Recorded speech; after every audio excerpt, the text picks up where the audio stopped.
In this section, we are going to discuss rate of reaction. So I will ask a question. Hope that you will understand it in a better way. The question is very simple. How fast you can eat a hamburger? So maybe your answer is 1 per minute or 2 per minute. Your answer, you may understand that the speed, how fast you can eat a hamburger, is actually involve, first of all, the change of amount 1 or 2 or 3 or more over time interval you are going to use. For example, 1 minute, 2 minutes.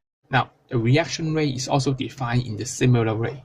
This is defined as change in amount of reactant or product over time, and the unit is simple, gram per second or mole per second. But in more solution, the situation will be complicated. We will use concentration, the change in concentration over time. Then our unit become mole per dm cube per second. Next, we are going to ask, how can we get the answer? Before we get the answer, let me recall something first.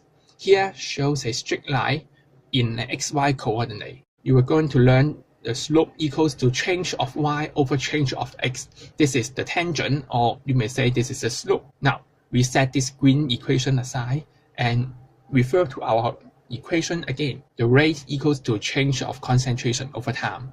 That means we can get the answer if we have a graph is the concentration over time. The slope will equal to the rate. Now here shows an actual case. So we can see the concentration, how it changed against time. Here is the change of concentration and change of time, so that we can get the slope like this. And this is the reaction rate, because this is the average value between 100 and 500 seconds. So we call this an average rate between these two intervals. Next, we're going to introduce instantaneous rate. This is the slope of tangent at a certain time interval where the interval is very short. This is the slope of tangent of the concentration time curve at certain time. Here shows we use the same graph.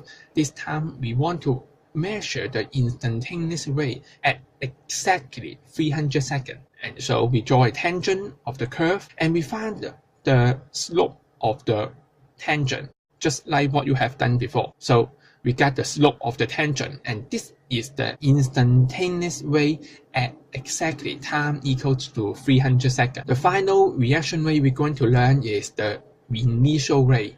The initial rate is similar to that of instantaneous rate, but this time we only measure at time equal to 0. This is very important because only at time equal to 0, that is the starting of the experiment, we can understand the concentration of reactant in an exact value. Here shows we want to find the initial rate, so we want to draw a tangent at time equal to 0, and once again find the slope, and we get it. It's the initial rate. Usually the initial rate is the highest one among the whole reaction. Now you understand, if we can find the concentration against time graph, then we can find the reaction rate easily, right? But how can we do it? How can we get the graph?